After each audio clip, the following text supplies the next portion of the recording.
હાલ ઘઉંનો પાક સૌરાષ્ટ્રમાં લહેરાઈ રહ્યો છે। ઘઉંના પાકમાં હવે ખેડૂતો વધુ ઉત્પાદન લેવા માટે દવા, ખાતર અને સતત મહેનત કરી રહ્યા છે। ત્યારે વધુ ઉત્પાદન લેવા ઘઉં અને ચણાના પાકમાં શું કરવું જોઈએ, જે મુદ્દે ખેતીવાડી અધિકારીએ મહત્વનું માર્ગદર્શન આપ્યું છે। ધ્યાન રાખવું ખેડૂતો ખાસ કરીને ઘઉં પાકોની આપણે વાત કરીએ કે વધુ ઉત્પાદન લેવા માટે 20-25 દિવસના થઈ ગયા છે, કોઈને 1 મહિનાના ઘઉં થઈ ગયા છે અને કોઈ ખેડૂતો વાવેતર કરે છે।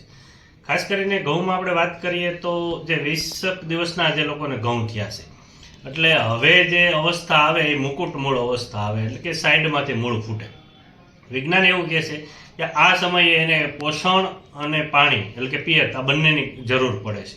એટલે આ સમયે ફરજિયાતપણે ખેડૂતોએ પિયત અને પોષણ એટલે કે યુરિયા ખાતર જે ઉપરથી આપવાનું હોય એ આપી દેવું જોઈએ।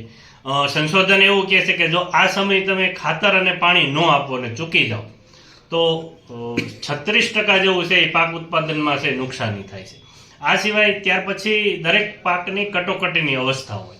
ઘઉંમાં આપણે વાત કરીએ કે મુકુટમોળ અવસ્થા, ત્યાર પછી આપણે એમ કે ગાભિયા હોવાની અવસ્થા, કે દાણા બંધાવાની અવસ્થા, દોધિયા દાણા, પોક અવસ્થા, આ બધી અવસ્થાઓ છે।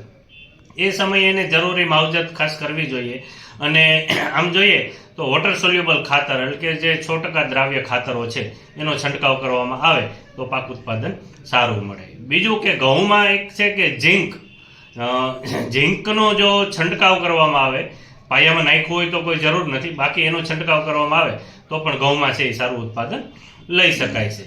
એ મુજબ જોઈએ તો ચણાની આપણે વાત કરીએ તો ચણામાં ખાસ વસ્તુ એ ધ્યાનમાં રાખવાની છે કે મોટાભાગના ચણા ઘણા બધા છે એ 20-25 દિવસના અમુક છે ફૂલ અવસ્થાએ છે। તો જો 20 દિવસના ચણા થયા હોય તો એને વોટર સોલ્યુબલ ઉપર ખાસ ભાર આપવો કે ભાઈ 19-19-19 નો છંટકાવ કરવો।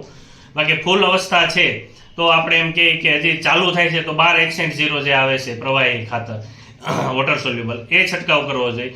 ફૂલ ચાલુ થઈ ગયા છે બરોબર, સારા એવા પ્રમાણમાં ફૂલ આવે છે તો 052-34 નો છંટકાવ કરવો જોઈએ, જેનાથી છે ફૂલનું ખરણ અટકશે, ફૂલ છે એ સારા એવા પ્રમાણમાં આવશે, દાણા પણ સારા બંધાશે અને ક્વોલિટી સારી થશે। અને છેલ્લે પોપટા ભરાઈ જાય, દાણા અવસ્થા આવે ત્યારે એમ કહેવાય કે 0-0-50 એટલે કોઈ પણ પાકમાં એમ કહેવાય પાક અવસ્થા એ હોય એ સમયે જો પોટાશ આપવામાં આવે તો એની રોગ પ્રતિકારક શક્તિ તો સારી વધે છે, એની સાથે સાથે દાણાના કલર, વજન અને લાઇટ આપણે એમ કહીએ ને જે ચમક એ પણ ખૂબ વધતી હોય છે। બીજું એક ચણામાં ખાસ એ ધ્યાન રાખવું જોઈએ કે જો વૃદ્ધિ નિયંત્રકો ઘણા ખેડૂતો ઉપયોગ કરે છે, પણ એમાં થોડીક ચોકસાઈ એ રાખવાની છે કે આપનો પાક છે એ જો ખૂબ વધી ગયો હોય તો એ પ્રકારના દાખલા તરીકે લિહોસિન જેવા વપરાશ કરવા જોઈએ, તો ચમત્કાર છે એ વપરાશ કરવો જોઈએ। બહુ વૃદ્ધિ નથી કરી તો એમાં વૃદ્ધિ નિયંત્રકનો ઉપયોગ કરવો જોઈએ નહીં। એટલે એ જે તેની પરિસ્થિતિ લઈ અથવા વૈજ્ઞાનિકોની ખેતીવાડીની સલાહ મુજબ જ છે